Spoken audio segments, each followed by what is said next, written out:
jako akawuwo solo kubaga tufuna sente zigula element sanitizer. Mu kwogera kw'omukulembeze w'eggwanga olunaku olw'eggulo ku mbeera y'ekirwadde kya COVID-19 yawadde abagoba ba bodaboda olwammande nga 27 okuddamu okusaabaza bannayuganda era n'abalagira okuwandiika abasaabaze okubeera n'akuuma akakebera ebbugumu okubeera ne masiki saako helmets era bakome n'okukola ku ssaawa 12 ez'olweggulo. Twasoma byokusoma twasoma tulimanyi kuwandiika anana bitukola wano kusijja byo kuwandiika osinga nga tuletedde abokuwandiika wano babafunye kasitoma n'abiwandiika wenze nyonjera mitwatulika kasitoma gundi leetandaga muntu ate esimanya bikinini namba banoonyerezaako wano simu nze muvuze agende makubo ge bisigadde biba tebyeetaba seetaga bimanyi.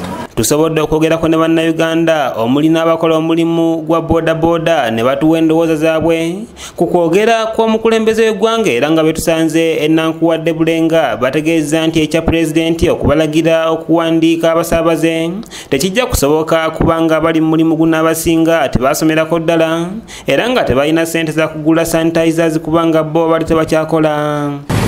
Ndi musanyufu nnyo okubanga Pulezidenti yatudde okutandika okukola naye obuzibu obwebwajjidde obwakuze bweyataddeko bungi ate nga tetulina ssente ebbanga lyonna tulimaze nga tetukola. Naye ensonga enkulu eyatugaye tetugenda bisobola otusabe pamiti otusabe simanya tusabe abasaabaze endagamuntu bawandiika babamu okusoma kwaffe kutono.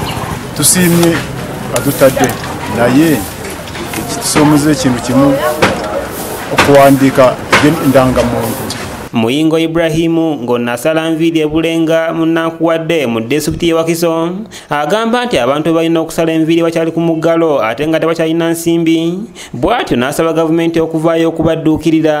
Abandi badde batuleetera ssente tubakoleko bakyali basibe mu mirimu gyabwe gye bakola basibe batya nti olwaleero yali baddanga nti kajje musala enviiri omulimu gwakola musibe kitegeeza talina ssente zagenda kundeetera. Ssentebe w'eggombolola ya mumyuka Wakiso John Felix Semujumwanje ategeezezza nti okukebera abantu tekyandibadde kibi naye n'enkebera y'obulwadde buno abasinga tebagitegeera. Ekyokupima abantu ekikola naye opapimi okoze eki waliwo aleeta kagaali n'akakuteekako kati apima si musawo musirikale ne bwe ndaba nga temperature waggulu agenda kunkolera ki nja kumuyitako buyisi neeyongereyo ngene enkola ebyenkola. Ku ky'abayizi okusoma Semujju agamba nti gavumenti yalibadde wagira bannayuganda abalina amakolero naddala ago agakola leediyo wano mu ggwanga. Abaana baffe bayisiddwa si bulungi leediyo ze zitusuubizibwa kirungi leediyo tuzaagala era bakyanda bagenda zikola batadde kampuni ekola leediyozi naye twanasembula leediyo wano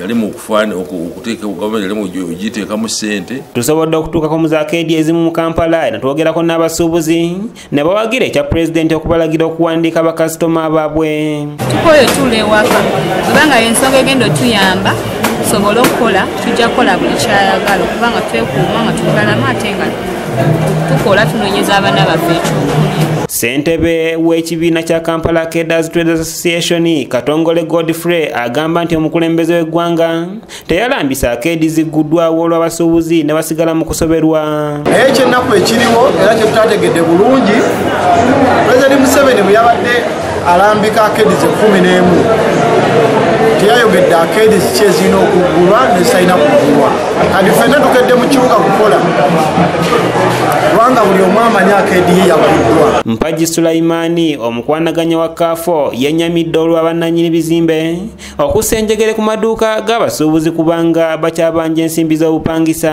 Funa essanyu aliko n'ennyamivu olwa akeeds ezimu okubeera nti olwagguddewo balandlords bakutte obujegere ne basiba amaduuka gaabwe nga bagala rent era ku mabirizi w'enjogera essaawa zino mabirizi complex batuganya olwa amaduuka agasibiddwawo oluvannyuma lw'okubeera nti bagala rent. Wabula mmeeya w'ekira Mutebe Julius Nsubuga yeebazizza omukulembeze w'eggwanga olw'okwongera okuta ku bintu ebimu bw'atyo n'amuwanjagira alowooze ne ku bintu ebirala ng'amasinzizo. Naye tubasanyukirako nnyo bannaffe ababodaboda y'engeri y'emu ne bannaffe abasaluuni kati kye tusigadde okumusaba ate n'abakyaki n'abazi disikohoola abantu ba bulijjo baddeyo okweyagala mu bulamu bwabwe bwa bulijjo bonna abo ate abantu bayize ekyokukola ekyokunaaba mu ngalo bakimanyi ate ye Kasengetom John Fisher omutuuze w'ekyebanda asabye abakyali ku muggalo okubeera abakakkamu era bagondera amateeka okusobola okubaggulawo. Ndaba nga kwabadde kwegendereza kwa maanyi eri gavumenti kubanga bagezezzaako okutta amasomero. Teri story eri positive, teri story esanyusa.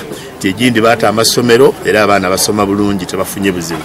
Gye baata ku masomero yonna abaana balwala mu 10 ekintu ekyobulabe nnyo eri eggwanga abaana abato okuyingirwamu obulwadde. Ebintu ebikyali ku muggalo kuliko amasomero, amasinzizo, amabaala, loogi, obutale bw'omubuulo wamu n'ebintu ebirala. Nze wadde ndi mukatoliki, twadde mu kuzimba kereziya yaffe St. Mugaga ekyebando, twagisereka naye eryawo bwetyo twandiba tukitwala mu maaso senga tukyasaba naye era nkyakigumidde. Kanyike Kevin yakusakidde eggulire lino okulwa ABS television. Eby'ennuuni, eby'empuuta, ebyaki, ebya tayiro, ebyeruweero sikyalina nnyo kyenyinza kubyogerako naye ndowooza omuntu bw'akula agenda abeera bw'atyo nga bw'ati.